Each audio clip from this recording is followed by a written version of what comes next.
আসসালামু আলাইকুম। আজকে আমরা রওনা দিলাম হচ্ছে আমার 10 নম্বর ভ্রমণের দেশ উজবেকিস্তানের উদ্দেশ্যে। উজবেকিস্তান ভ্রমণটা আজকে হচ্ছে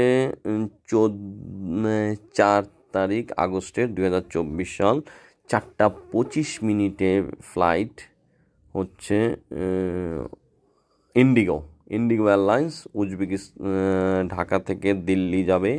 দিল্লি 2 ঘন্টা 20 মিনিট ট্রানজিট নিয়ে আবার চলে যাবে হচ্ছে উজবেকিস্তানের রাজধানী সাসকানের উদ্দেশ্যে। আমরা আগেই বলে রাখতেছি যে আমি এবং আমার ওয়াইফ দুইজন যাচ্ছি হচ্ছে এই ট্যুরে। এখান থেকে আমরা উজবেকিস্তান যাব। উজবেকিস্তান গিয়ে সেখান থেকে আমরা ভিসা নিব হচ্ছে তাজিকিস্তানের। 2-3 দিন তাজিকিস্তান বেড়াবো। তাজিকিস্তান বেড়ানোর পরে আবার আমরা চলে যাব হচ্ছে উজবেকিস্তান আসবো। উজবেকিস্তান থেকে এসে আবার আমরা যাব হচ্ছে কিরগিজস্তান। তাই কিভাবে উজবেকিস্তান থেকে তাজিকিস্তানের ভিসা নিব, তাজিকিস্তান থেকে আবার উজবেকিস্তান আসব এবং সেখান থেকে কিভাবে আবার আমরা কিরগিজস্তানের ভিসা নিব, এই টোটালটাই থাকবে এই ভিডিওতে, প্রথম ভিডিওতে। তার আগে বলে রাখতেছি উজবেকিস্তানের ভিসা খুবই সহজ, খুবই সহজ।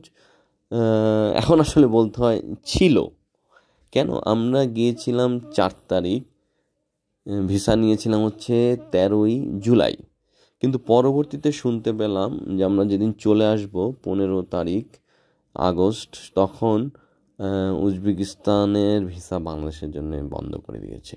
অনলাইনে রেসিডেন্সের ঘরে বাংলাদেশের অপশনটাই নাই। যাক, আল্লাহর কাছে দোয়া করতেছি খুব শীঘ্রই সেটা চালু হয়ে যাবে। চালু হয়ে গেলে আমি যেরকম আমার এক বন্ধুর মাধ্যমে খবর পেলাম যে উজবেকিস্তানের ভিসাটা খুবই সোজা এবং দেশটাও দেখতে খুব চমৎকার। ঘুরতে ঘুরতে আগেই বলে রাখি, আমরা ইতিমধ্যে কিন্তু উজবেকিস্তান ঢাকা হয়ে দিল্লি পৌঁছে গেছি। দিল্লি এয়ারপোর্টে 2 ঘন্টা 20 মিনিট ট্রানজিটের জন্য অপেক্ষা করতেছি। ধীরে ধীরে আগাচ্ছি দিল্লি এয়ারপোর্টে। এটা হচ্ছে ইমিগ্রেশনের ভিতর সাইড, যেহেতু আমাদের ট্রানজিট সেহেতু ইমিগ্রেশন পার করতে হবে না। আমাদের ঢাকা এয়ারপোর্টে একটু বিড়ম্বনা পোহাতে হয়েছিল, অল্প, যা সামান্য বললেই হয়, যেটা আমার আসলে গত 9 বার কোনোটাতেই লাগে নাই। শুধুমাত্র জিজ্ঞেস করছে উজবেকিস্তান যাবেন, ওকে ফাইন। যেহেতু ই ভিসা, তারা একটু ই ভিসাটা চেক করলো, ঠিক আছে, ই ভিসাটা একটু চেক করলো, কারণ উজবেকিস্তান থেকে অনেকে কিরগিজ কাজাকিস্তান হয়ে বেলারুশ চলে যায়, বেলারুশ হয়ে ইউরোপ ঢুকে পড়ে। এই কারণে একটু জটিলতা, ওইটা কোনো সমস্যাই না। খুবই সামান্যভাবে জিজ্ঞেস করলো, তখন দেখলো যে আরও 9টা দেশের ভিসা ছিল, দেশ থেকে ফেরত চলে আসছে, কোনো সমস্যা করে নেই। দিল্লি থেকে প্লেন ইতিমধ্যে ছেড়ে দিছে। আমরা উজবেকিস্তান ইমিগ্রেশনে পৌঁছে গেছি। ইমিগ্রেশন থেকে খুব সহজে ইমিগ্রেশন পার, খুবই কোনোই কথা বলে না ইমিগ্রেশন, খুব সহজ ইমিগ্রেশন। তারা ট্যুরিস্ট বান্ধব একটি দেশ। আমরা উজবেকিস্তানের কারেন্সিকে বলে সোম। ইতিমধ্যে এটিএম বুথ থেকে সোম উঠালাম। আমি সাধারণত ডেবিট মাল্টি কারেন্সি কার্ড ব্যবহার করি, তাতে সুবিধা হচ্ছে যে কোনো দেশ থেকে টাকাটা উঠানো যায় ওই দেশের কারেন্সি। উঠালাম। এখন আমরা সিম কিনবো, একটা সিম কিনে এই দেশের অনলাইনটা চালু করব। উজবেকিস্তানের হচ্ছে সোম, একটা সিমের দাম হচ্ছে 50,000 সোম। ইয়ানডেক্স হচ্ছে এখানে ট্যাক্সি ক্যাব, ইয়ানডেক্সে ট্যাক্সি কল করলাম, ট্যাক্সি চলে আসছে আমাদের সামনে। এখন ইয়ানডেক্স উঠে আমাদের হোটেল হচ্ছে হোটেল উজবেকিস্তান, যেটা আসতে আমাদের সময় লাগলো 15 থেকে 20 মিনিট। আগে থেকেই agoda.com হোটেল বুকিং করা ছিল। আমাদের হোটেলের ভাড়া পড়েছে $65, সাথে সকালে ব্রেকফাস্ট দেবে, এই আর কি। আপাতত হোটেলটা বুক করেছি কয়দিনের জন্যে, 3 দিন। আজকে 4 তারিখ রাত, 5 তারিখ রাত, 6 তারিখ রাত, 7 তারিখ রাতে আমরা হোটেলে এসে পড়লাম। রাতে হয়েছে দেখে রাতে আর ভিডিও করা হয়নি। সকালবেলায় ব্রেকফাস্টে যাওয়ার আগে হোটেলের একটু ভিডিও করতেছি। ইতিমধ্যে একটু রুমটা এলোমেলো হয়ে গেছে, অনেক রাত ছিল দেখে আর ভিডিও করি না, ক্লান্ত ছিলাম। রাত 2টায় হোটেলে ঢুকতে ঢুকতে 2টা বেজে গেছে। রুম থেকে উঠে হোটেলে ওয়াশরুমটা, এখানে কিন্তু পুশ শাওয়ার থাকে না, তাই বোতল দিয়ে কাজ ছাড়তে হয়। বুঝলাম না, ইসলামী একটা দেশ কিন্তু এখানে পুশ শাওয়ার নাই কেন? ঠিক হোটেলের উল্টা পাশ থেকে দেখা যায় হচ্ছে আমির তিমুর স্কোয়ার। আমির তিমুর স্কয়ার, এখানকার আমির তিমুর নামে এক ভদ্রলোক, উনি যতটুকু খবর পেয়েছিলাম উনি সম্রাট বাবরের দাদা ছিলেন। সত্যতা আমি এখনও জানি না, আসলে ওইভাবে সুযোগও হয় নাই, পরবর্তীতে জানা যাবে যে আমির তিমুর ছিলেন সম্রাট বাবরের দাদা। উনি হয়তো উজবেকিস্তানের স্বাধীনতার ব্যাপারে বেশ কাজ করেছে ইংরেজ। এখন সম্রাট বাবরের দাদা হচ্ছে আমির তিমুর, ওনার নামে এটা। এখন আমাদের হোটেল থেকে নিচে দেখা যাচ্ছে ইতিমধ্যে হোটেলের সামনে থেকে বিভিন্ন ট্যুরিস্ট বাস বের হয়, পর্যটন যারা ঘুরতে বের হবে তারা ইতিমধ্যে নিচে পৌঁছে গেছে। ট্যুরিস্ট বাস 2টা দেখা যাচ্ছে, হয়তো বিভিন্ন সিটি ট্যুর দেবে। আমাদের ইচ্ছা আছে, কিন্তু আজকে আমরা যাব হচ্ছে তাজিকিস্তানের ভিসাটা নিয়ে নেই, নাহলে একটা টেনশন ফ্রি হয়। আর আগামীকাল নেব কিরগিজস্তানের ভিসা। আগে 2টো ভিসা একসাথেই নেওয়া যেত, একদিনই, সকালে এবং বিকালে, কিন্তু এখন সম্ভব না। আমরা খবর পেয়েছিলাম যে সকালে যেতে হবে, তাই আমরা ব্রেকফাস্ট করতে যাব। এখন ব্রেকফাস্ট করে আমরা বের হয়ে যাব হচ্ছে তাজিকিস্তানের ভিসার জন্য। তাজিকিস্তানের ভিসার জন্য জরুরি প্রয়োজন হচ্ছে একটি 6 মাসের ভ্যালিড পাসপোর্ট, একটা পাসপোর্ট সাইজের ছবি। পাসপোর্ট সাইজের ছবি বলতে কিন্তু আমাদের দেশের পাসপোর্ট সাইজের ছবি না, 35-45, মানে সেনজেন ভিসার জন্য যেই ছবি লাগে, যেহেতু তারা ইউরোপের কাছাকাছি দেশ, একসময় রাশিয়ায় ছিল, তারা 35-45 সাইজের ছবি ইউজ করে সেইটা। এবং আপনি হচ্ছে উজবেকিস্তানের ভিসা, এই 3টা জিনিস নিয়ে আর কিছুই লাগে না, ব্যাঙ্ক স্টেটমেন্ট লাগবে না, কিছুই লাগবে না। 3টা জিনিস নিয়ে আমরা পৌঁছে যাবো তাজিকিস্তান অ্যাম্বাসিতে। এবং তাজিকিস্তান অ্যাম্বাসি আসলে কোনো কাজই করে না। অ্যাম্বাসির ঠিক উল্টা পাশে এক ভদ্রলোক আছেন, মিডিয়া বলতে পারেন, আমাদের দেশে পাসপোর্ট অফিসে উল্টো পাশে যেরকম থাকে, ভিসা অফিসে উল্টো পাশে যেরকম থাকে, ওই রকম মিডিয়া। জাহাঙ্গীর ভাই, উনি নামে জাহাঙ্গীর ভাই, মুসলিম ভদ্রলোক, কিন্তু উনি কিন্তু উজবেকিস্তানের লোক। যাক, ওইটা পরে বলবো, এখন আমরা নাস্তা খাওয়া আরম্ভ করি। সকালে ব্রেকফাস্ট বাফেট ছিল, এগুলো হচ্ছে আসলে উল্টা পাশ থেকে ভিডিও করা হয়েছে, ডেজার্ট আইটেম, ফ্রুটস আইটেম। দেখা যাক কী গ্যাস, আঙ্গুর, এটা হচ্ছে এদের পিচ ফল, এই ফলটা খুব এরা খায়। পিচ ফলের চেয়ে একটু ছোট সাইজ, ওই আপেল, এই পাশে কালো পিচ, সাদা পিচ, কর্নফ্লেক্স কেউ খেলে, কর্নফ্লেক্স। এইটা হচ্ছে একটা ফিন্নির মতো। সকালে এই পাশ থেকে শুরু, এইটা হচ্ছে রাইস, নানান সিদ্ধ ডিম, ডিমের অমলেট। এখানে অন্তত আইডিয়া হলো যে $65 কী কী খাওয়া যাচ্ছে সকালে ব্রেকফাস্টে। এটা একটা বিফ রোল। আর সবচেয়ে বড়, মুসলিম দেশে ঘুরতে এসে মজার হচ্ছে এখানে কোনো কিছু আলাদা করে জিজ্ঞেস করতে হয় না, ইটস হালাল। আসলে ওইভাবে জিজ্ঞেস করতে হয় না, যেটাই ধরবেন সেটাই হালাল। চিকেন আর বিফ এবং মাটন, এইটাতে একটু সমস্যা। এটা ফিন্নি হচ্ছে এই সাইড। আমার এই পাশে কি আছে, এই পাশে দেখা যাক, এই পাশে মনে হয় সবজি, সালাদ টাইপের আইটেম। হ্যাঁ, সালাদ সালাদ সালাদ আর ফ্রুট সালাদ, টমেটো, পেঁপে, ছোটো ছোটো সসেস। খারাপ না, খারাপ না, ভালোই ব্রেকফাস্ট আইটেম, ভালোই। পাউরুটি, তারপরে ক্রসন, বিভিন্ন টাইপের ক্রসন অলরেডি। যাক, এবার আমাদের খানার পর্ব শুরু। খাওয়া শুরু করি। এই খাওয়ার ভিডিও আর বেশিক্ষণ টানবো না, হয়তো শেষ করে দিব। খাওয়া দাওয়া চলতে থাকলো, ফিন্নি একটা আমরা খাবো। ধন্যবাদ। খাওয়া শেষ করি, খাওয়া শেষ করে আবার কথা হবে। খেতে খেতে একটা কথা বলে রাখি, এদের খাওয়ার মধ্যে কি সুন্দর হচ্ছে আমাদের তিলের খাজা। তিলের খাজা না, তিলের খাজা একটু আমাদের সফট হয়, এটা বেশ হার্ড। এগুলো এরা ব্রেকফাস্টের শেষে মিষ্টি আইটেমের মধ্যে খায়। নুকুদ্দানা, আমাদের দেশের নুকুদ্দানা, বাদাম, বাদামকে আবার নুকুদ্দানা চীনার সিঁড়িতে আরেকটা আইটেম বানিয়েছে। যাই হোক, এগুলি খেয়ে দিয়ে আমরা যেটা বলছিলাম ওই সময়, যেটা হচ্ছে জাহাঙ্গীর ভাই ভিসাটা 100% নিশ্চিত ভিসার ফি হচ্ছে $60, যেটা সেইটা হচ্ছে এখন $50 ভিসা ফি, আর জাহাঙ্গীর ভাই নেবে হচ্ছে $160, তার মানে $110 বেশি। $110 বেশি দিলেও আপনার ভিসার জটিলতা নাই, নিশ্চিন্তে ভিসা পেয়ে যাবেন, সব কিছুই সমস্যা নেই, ভিসা পাওয়া যাবে। আমরা ব্রেকফাস্ট করে ভিসার উদ্দেশ্যে বেড়ে যাই।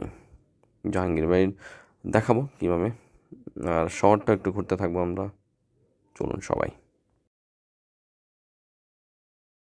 হ্যাঁ, খাওয়া শেষে আবার ইয়ান্ডেক্স কল করে আমরা রওনা দিলাম তাজিকিস্তান অ্যাম্বাসির দিকে। তাজিকিস্তান অ্যাম্বাসি যেতে আমাদের হোটেল উজবেকিস্তান থেকে সময় লাগবে হচ্ছে 20 মিনিট, যা দেখালো 23 মিনিটের মতো। ইয়ান্ডেক্সের ভাড়া পড়েছিল কত, 20,000 টাকা। ওই যেটা বললাম 20,000 সোম। এদের আসলে প্রথম 3টা শূন্যের কোনো ভ্যালু নেই, তাই আসলে 20,000 বলতে আমাদের দেশে যদি বলতে হয় তাহলে 100 টাকা দিয়ে ভাগ দিতে হয়, 200 টাকা। ভাব না, এই উজবেকিস্তানের ট্যাক্সি ভাড়া খুবই রিজনেবল, বিশেষ করে ইয়ান্ডেক্স গেলে তো আরও রিজনেবল, 200-300 এর মধ্যেই আমি ধরেন আধা ঘন্টা, রাস্তায় জ্যাম নেই যেহেতু খুব দ্রুত চলে যায়। কিন্তু এই ভাড়াটাই আবার অন্য দেশ হলে দুবাই তো অনেক বেশি। যাই হোক, আমরা উজবেকিস্তান শহরটা সুন্দর সাজানো গোছানো, দেখেন রাস্তা কত পরিষ্কার। এখানে কিন্তু গাড়ি উল্টা দিক থেকে চলে, তার মানে আমেরিকান স্টাইলে। আমাদের ইংল্যান্ড ব্রিটিশ আমাদের দেশে যে স্টাইলে না, তাই রাস্তা পারাপারের সময় একটু সাবধান। আমরা সবসময় তাকাই ডান দিকে, এখানে তাকাতে হবে বাম দিকে। যাই হোক, ছোটো একটা সিগন্যালের পরে আমরা একটু ছোটো সিগন্যাল বানিয়ে গেল। দেখেন বিল্ডিংগুলো। উজবেকিস্তানের সবচেয়ে বড় প্লাস পয়েন্ট এটা কিন্তু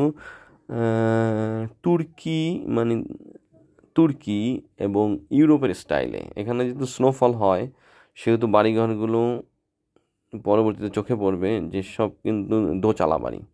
স্নোফল হওয়ার কারণে এরা ছাদ, এখানে দেখা যাচ্ছে অবশ্য ছাদওয়ালা বাড়ি, কিন্তু অধিকাংশ বাড়ি আবাসিক এলাকায় দোচালা বাড়ি, দেখতে খুব সুন্দর। ইউরোপের মনে হবে, আপনি দেখে হঠাৎ করে মনে হবে না যে আপনি মধ্য এশিয়ার কোনো দেশে আছেন, মানে এশিয়ায় আছেন, মনে হচ্ছে যেন ইউরোপে আছি। তো এই যে জাহাঙ্গীর সাহেবের গলিতে চলে আসলাম আমরা, ঠিক অ্যাম্বাসির উল্টা পাশে সেই ছোট্ট একটা ঘর, এখানে জাহাঙ্গীর সাহেব।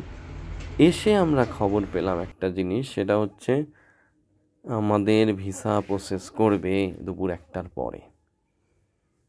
আসলে এখন আমরা দুপুর 1টার পরে যেহেতু করবে, সেহেতু অনেকক্ষণ বসেছিলাম। আসলে আপনারা আসলে আসবেন 12টার সময়, কারণ তো বাঙালিদের কাজ আগে 8টার সকালবেলায় কাজ করতো, এখন বাঙালিদের কাজ করে দুপুর 1টার পরে, তাই 12টার সময় আসলেই হবে।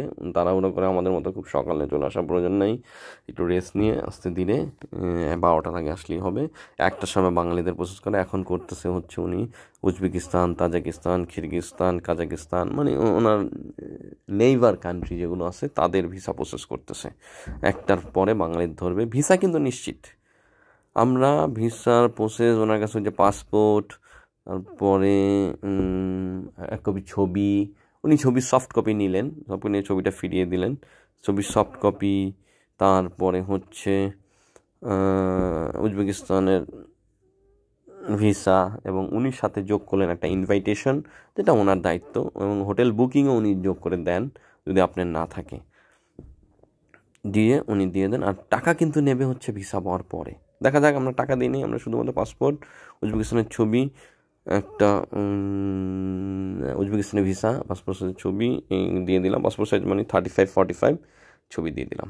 এখন আমরা লাঞ্চ করতে আসছি, আমাকে বলা হলো যে 6টার পরে।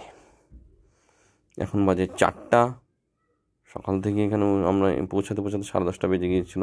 বসেছিলাম, 2টার সময় উনি আমাদেরকে ডাকলেন, বাঙালিদের কাজ শুরু করলেন। আমি সহ আরও 7-8-9-10 জন বাঙালি ছিলাম ওখানে। আমরা 2 জন সহ আরও 10 জন বললে ভুল হবে, এক ফ্যামিলির 6 জন, আর একজন 3 জন, হ্যাঁ 15টা বাঙালি। পাসপোর্ট দিয়ে আমরা চলে আসলাম হাঁটতে খাবারের দোকানে, অ্যাম্বাসির ঠিক কাছাকাছি, একটু হাঁটলি একটা খাবারের হোটেল। এখানে আমরা খাবো পাউ পাউ বলে না কি যেন, নামটাও উচ্চারণ করতে পারতেছি না, আমাদের দেশে কাচ্চি বিরিয়ানির মতোই, পিহু। পেহু। আর পাউরুটি এটা আমাদের নিল 25,000 উজবেক সোম। আর পাউরুটিটা নিল 5 সোম। একটা বন্ডটি বড়, এই যে বন্ডটি 5 সোম, এরা এইটাই খায় বেশি। আর একটা কাবাব নিলাম, কাবাব কত, 17,000 সোম, তার মানে আমাদের দেশে 170 টাকা। খেতে খেতে আমরা চলে আসলাম। খাওয়া দাওয়া শেষ করে আমরা কিছুক্ষণ পরে চলে আসলাম 6টার দিকে জাহাঙ্গীর সাহেবের কাছে। জাহাঙ্গীর সাহেবের কাছে এসে ভিসা পেয়ে গেলাম, পাসপোর্ট হাতে নিলাম ভিসা নিশ্চিত। আবার ইয়ান্ডেক্সে করে এবার আমরা হোটেলের উদ্দেশ্যে রওনা দিলাম। এদের এখানে কিন্তু সন্ধ্যা হয় রাত 8:15-তে। 8:15-তে আশপাশে একটু হেঁটে টেটে এখন আমরা গাড়ি দিয়ে রওনা দিলাম। 8:15-তে আমাদের হোটেলের উদ্দেশ্যে রওনা দিলাম। এর মধ্যে উজবেকিস্তানের রাতের উজবেকিস্তান আপনাদের চোখে পড়বে, সাজানো গোছানো শহর। আমরা একটু মাঝখানে একটু এক জায়গায় হাঁটতে ট্যাক্সি দিয়ে এসে প্রেসিডেন্ট হাউস যেটা, সেখানে এসে আমরা এখানে একটু একটা পার্কের মতো আছে, লেদার একটা বিল্ডিংয়ে লেদার শো হচ্ছে, সেইটা আমরা দেখতে চলে আসলাম। এখন যেটা বলছিলাম, উনি ভিসা কিন্তু টাকা নিয়েছে কিন্তু ভিসা দেওয়ার পরে। তার মানে আপনি ওই ক্ষেত্রে কোনো ইয়ে নাই, আপনি ভিসা না পেলে টাকা দিবেন না। ভিসা যেহেতু 100% নিশ্চিত, $160 দিয়ে আমরা দুজনে $320 দিয়ে পাসপোর্ট নিয়ে চলে আসলাম। এখন আগামীকাল আমরা রওনা দেব হচ্ছে কিরগিজের ভিসার ব্যাপারে। ইতিমধ্যে একটা কথা বলে রাখি, সেটা হচ্ছে দুঃখজনক হলেও সত্যি, সেটা হচ্ছে এম্বাসির সামনে থেকে অন্যান্য বাঙালি ভাইদের মুখ থেকে যতটুকু শুনলাম যে কিরগিজস্তানের ভিসা আপাতত বাংলাদেশিদের দিচ্ছে না। তারা শুধু দিবে হচ্ছে স্টিকার ভিসা দেওয়া যাচ্ছে না, ই ভিসা দেবে, সেটা তাও আমাদের না, সেটা দেবে হচ্ছে যারা দুবাই রেসিডেন্স আছে তাদেরকে দেবে ই ভিসা। দুবাই রেসিডেন্স পারমিট যাদের বাঙালিদের আছে তাদের জন্য ই ভিসা, আর বাঙালি পাসপোর্টধারী যারা তাদেরকে অনলাইনে আবেদন করতে হবে। অনলাইনে আবেদন করতে প্রসেস উজবেকিস্তানের মতোই, শুধুমাত্র একটা জিনিস অ্যাড করতে হয়, সেটা পাওয়াই আমাদের জন্য কষ্টকর। সেটা হচ্ছে আপনাকে অবশ্যই সেখানকার একটা ইনভাইটেশন লেটার জোগাড় করতে হবে। যে ইনভাইটেশন লেটারটা আসলে ওই কিরগিজের একজন ভদ্রলোক আপনাকে ইস্যু করবে, কিন্তু যেটা আসলে আমাদের পাওয়া কষ্টসাধ্য ব্যাপার। আমরা সেটা ম্যানেজ করতে পারবো না, মিডিয়ার মাধ্যমে ম্যানেজ করতে পারবো। মিডিয়া কোথায় পাই? তারপর আমরা কালকে উজবেকিস্তানের কিরগিজের অ্যাম্বাসির সামনে যাব, গিয়ে অ্যাম্বাসির সামনে দেখা যাক, কথা বলে যদি কোনোভাবে কিছু জানা যায় আপনাদেরকে তথ্যটা জানাবো। কালকে আমরা সকালে নাস্তা করার পরে রওনা দিয়ে দিব কিরগিজের অ্যাম্বাসির উদ্দেশ্যে। ঠিক আছে, আজকে আমরা ইতিমধ্যে একটু ঘুরতেছি, সেটা আমরা পরবর্তী ভিডিওতে আবার বলবো কোথায় কোথায় ঘুরতে আসলাম। এটা হচ্ছে মূলত আমির তিমুর স্কোয়ার পার হয়ে একটা মেট্রো স্টেশন আছে, সেটা পার করে তারপরে ওকে পরবর্তীতে জানা যাবে। ধন্যবাদ সবাইকে।